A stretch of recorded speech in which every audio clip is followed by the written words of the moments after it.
3 girls walked into that basement for a sleepover. Only 2 walked out. And what the survivor described shouldn't be possible. Before we continue, subscribe, leave a comment at the end of the video and turn on notifications because stories like this are more common than you think. Millbrook, Pennsylvania, November 2019.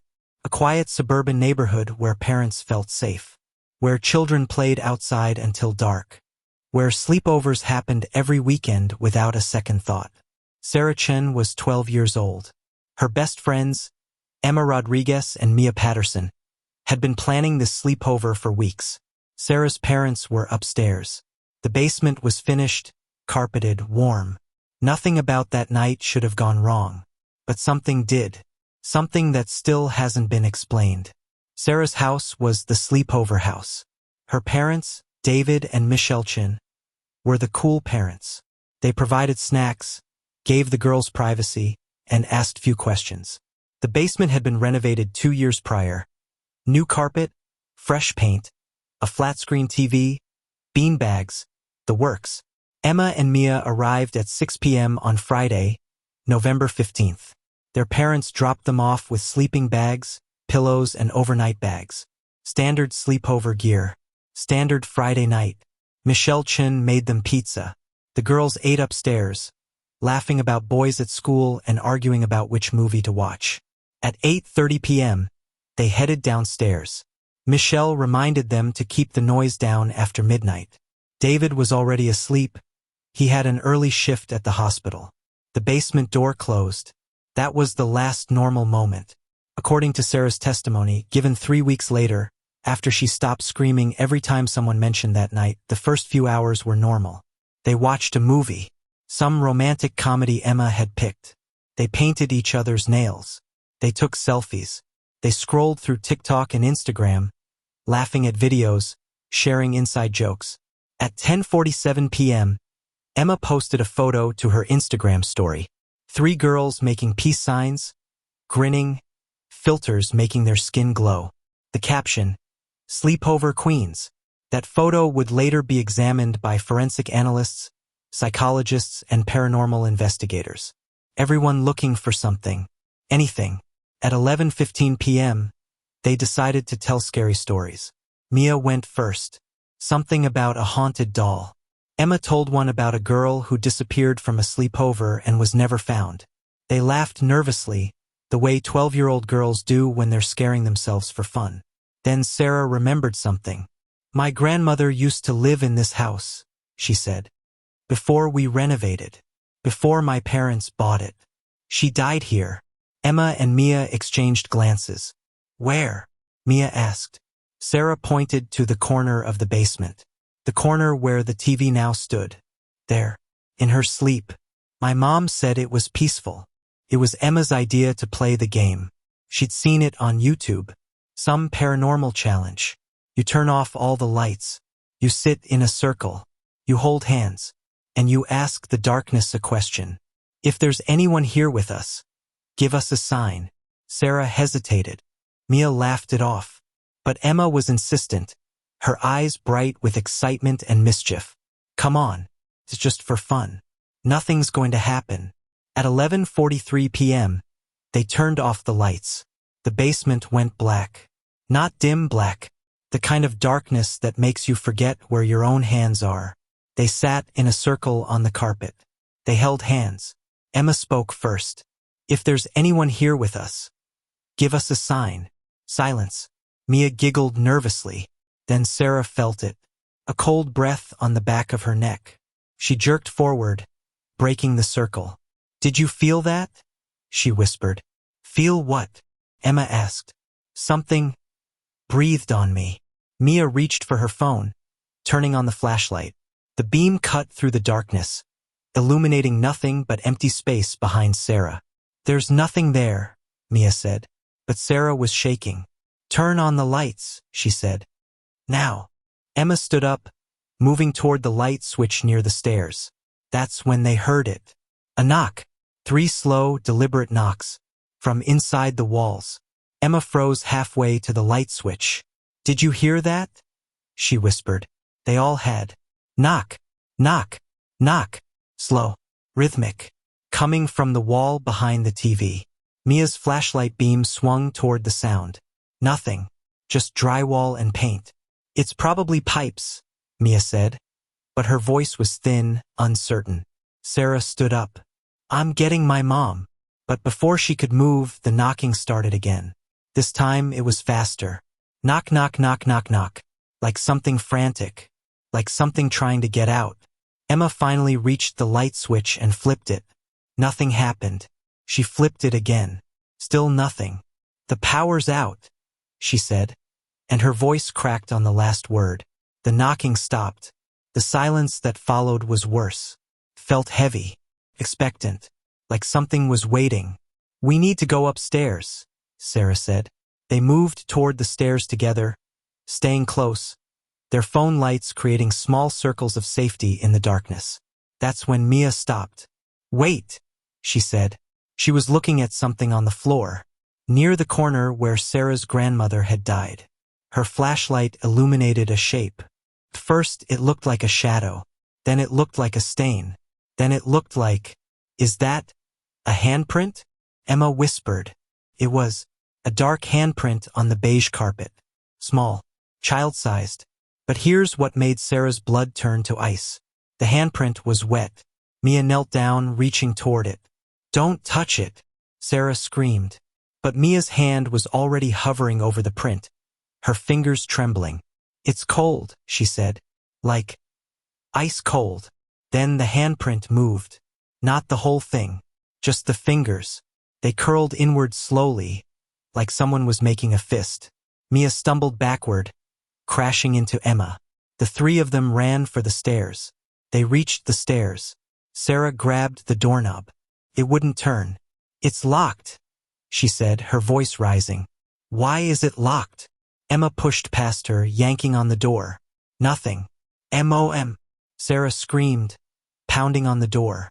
Dad, open the door. No response.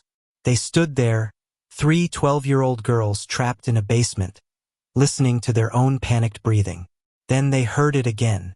The knocking. But this time it wasn't coming from the walls. It was coming from underneath them, from below the floor. The knocking grew louder, faster, more desperate. The entire basement floor began to vibrate. What's under the basement? Emma asked, her voice barely audible. Sarah shook her head. Nothing. It's concrete. Foundation. There's nothing under us. But the knocking said otherwise. It became rhythmic again. Pattern. 3 knocks. Pause. 3 knocks. Pause. 3 knocks. Like someone sending a message. Mia backed away from the stairs, her flashlight scanning the floor. There, she said.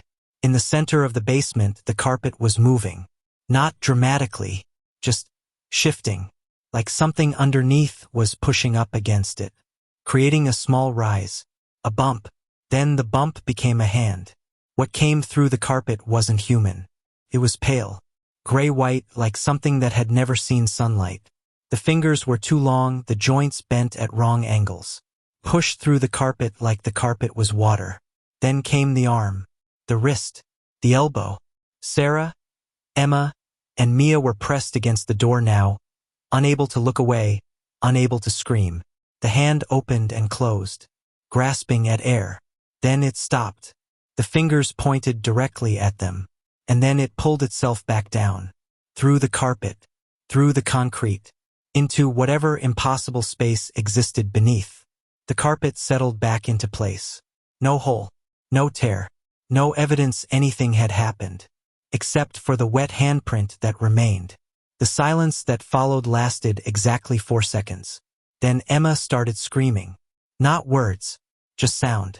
Pure terror converted to noise. Sarah clamped a hand over her mouth, but Emma bit down, drawing blood.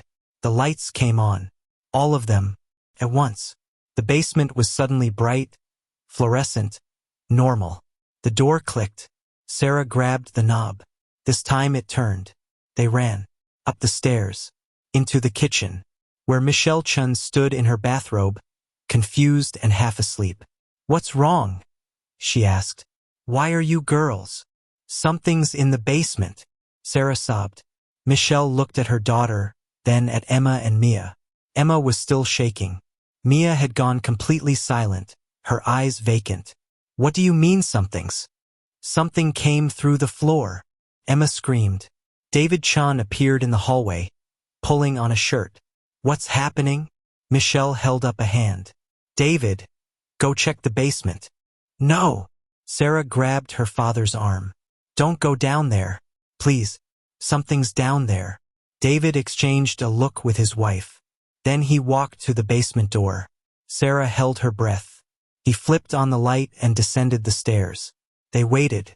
30 seconds passed. There's nothing down here, David called up. Girls, there's nothing. His voice cut off. David came back up the stairs slowly. His face had lost all color. In his hand he held something small, dark, wet. What is that? Michelle asked. David opened his palm. It was a child's barrette, pink, with a small butterfly charm, covered in something that looked like dirt, or ash, or something worse. Where did you find that? Michelle whispered. In the middle of the floor, right in the center of the basement. Sarah's breath caught. That's not mine, she said. I've never seen that before. Emma shook her head. So did Mia. David turned the barrette over in his fingers. On the back, barely visible, was an engraving. A name. Lily, David read aloud. The kitchen went silent. Michelle's face went white. That's impossible, she whispered. Sarah looked at her mother. What? Who's Lily? Michelle sat down heavily in a kitchen chair. Lily was your grandmother's daughter, she said quietly. She died when she was 8 years old. In 1952, she was playing in the basement when the foundation collapsed. She was buried alive. It took them 3 days to recover her body. Michelle told them the rest. When Sarah's grandmother bought the house in 1975, the previous owners never mentioned what happened. The basement had been sealed off for years. When she renovated in 1978, contractors found small bones in the foundation. Child's bones. They were buried quietly. No investigation. No questions. That was how things were done back then. Your grandmother never talked about Lily, Michelle said. Not once. She died 5 years ago without ever mentioning her. The only reason I know is because I found old newspaper clippings in her belongings. Sarah felt sick. So when we were playing that game, you invited something in, Michelle finished. Or you woke something up. David set the barrette on the counter. I'm calling the police, he said. And tell them what? Michelle asked. That a ghost attacked our daughter? That something came through the floor. Then what do we do? Nobody had an answer. Emma's parents came at 2 a.m. Mia's parents arrived 20 minutes later. Both girls were silent. Mia hadn't spoken a word since the lights came back on. Emma's mother tried to ask questions, but Emma just shook her head, tears streaming down her face. Something's wrong with Mia, Sarah heard Mia's father say. She won't look at me. She's not blinking. Mia stared straight ahead, through people, through walls, like she was seeing something no one else could see. They left. Sarah never saw Mia again. The local police came the next morning. Officer Karen Delgado took statements from Sarah and her parents. She was professional, skeptical. She'd heard stranger things working night shift in small towns. So you're saying you saw a hand come through the floor? She repeated, writing in her notepad. Yes, Sarah said. And this hand was gray? Yes. And it went back through the floor? Yes. Officer Delgado closed her notepad. I'm going to be honest with you, Sarah. What you're describing isn't possible. But I believe you saw something. Maybe a raccoon got into the basement. Maybe the stress of scary stories made you. There was a handprint, Sarah interrupted. On the carpet. It was wet. Delgado looked at David. Can I see the basement? They went down together. The carpet was dry. No handprint. No evidence. Nothing. Except the barrette which David had stored in a plastic bag. Delgado examined it. This could be from anywhere, she said. Old houses have old things in them. I'll file a report, but unless something else happens. She didn't finish the sentence. 3 days later, Mia Patterson was admitted to Millbrook Psychiatric Hospital. She had stopped eating, stopped sleeping, stopped responding to her name, but she wouldn't stop drawing. Mia filled notebook after notebook with the same image. A hand, coming through the floor, reaching for something. Some of the drawings showed 3 stick figures, 3 girls. In later drawings, there were only 2 stick figures, and a 3rd figure underneath the floor. Mia's parents hired the best child psychologists in Pennsylvania. Nobody could explain it. Trauma, shared hallucination, mass hysteria.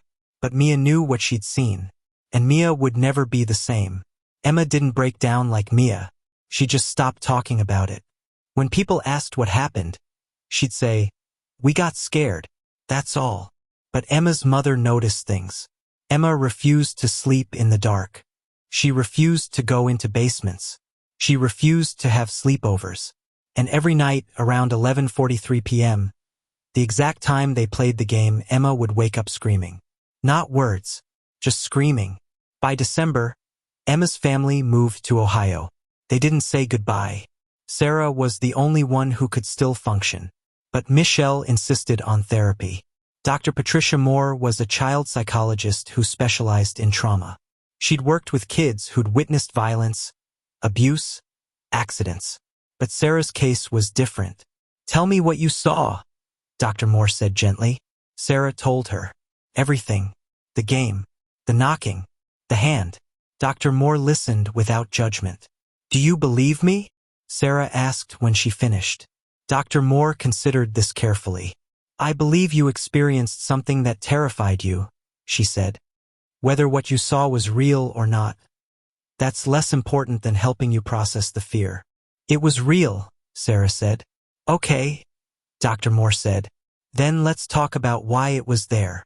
Over the next weeks, Dr. Moore helped Sarah understand something. Guilt. Sarah felt guilty.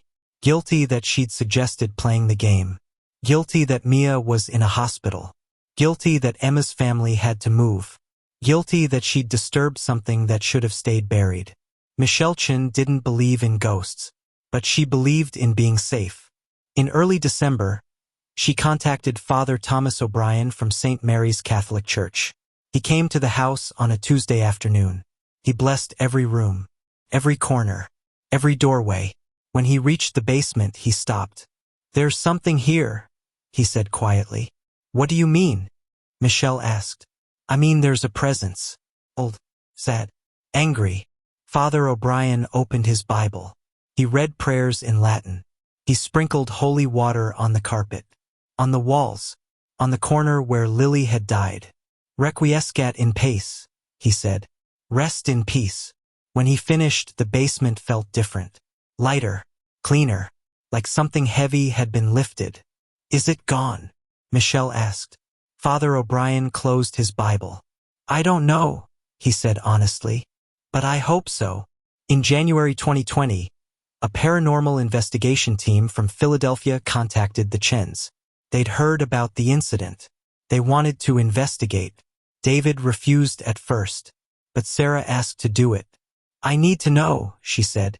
"I need to know if I'm crazy." The team arrived with equipment.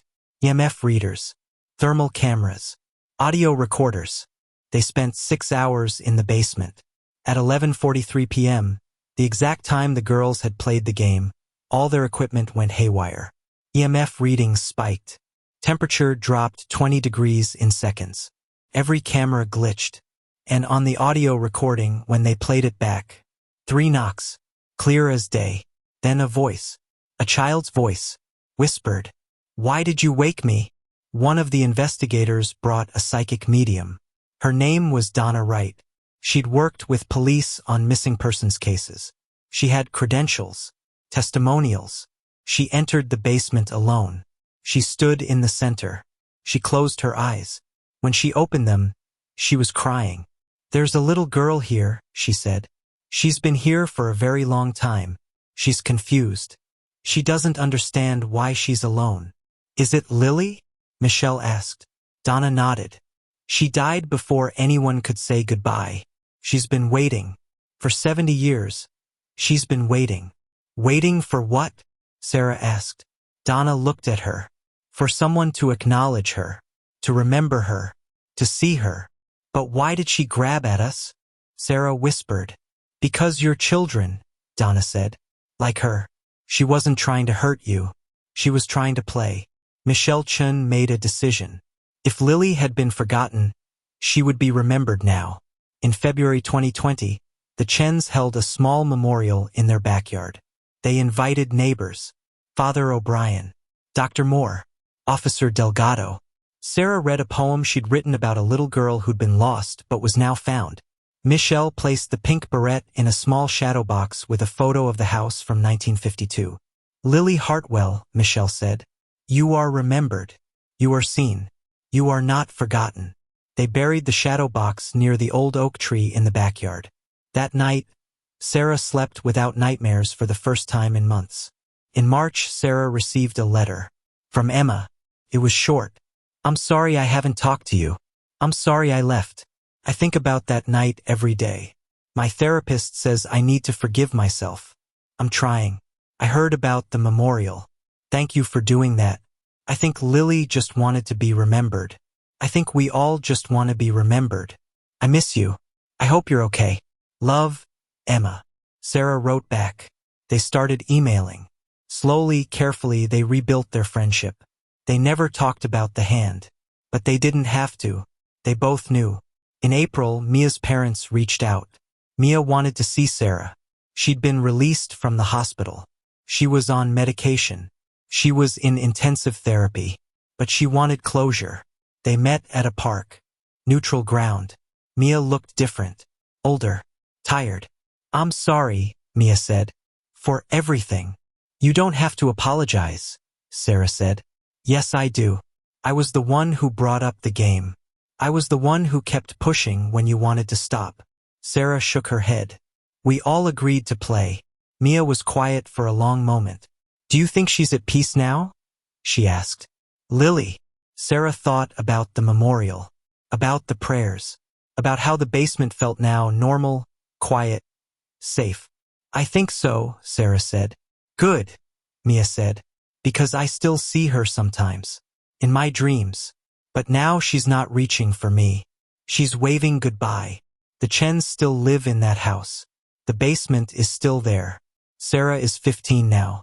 She uses the basement sometimes. For storage. For laundry. It's just a basement. But she never goes down there after 11 p.m. And she never, ever plays games that invite things in. Because some doors, once opened, never fully close. Some invitations, once extended, can never be taken back. And some children who died alone and forgotten will do anything, anything at all, to be seen. Sarah hasn't told anyone this. Not her parents. Not Emma. Not even Dr. Moore. But sometimes late at night when she's lying in bed trying to sleep, she hears it. 3 soft knocks. From somewhere far away. From below. And sometimes, just sometimes, she knocks back. 3 times. Letting Lily know she's still remembered. That she's still seen. That she's not alone anymore. Because maybe that's all any of us really want. To be remembered. To be seen. To know that someone somewhere hears us knocking.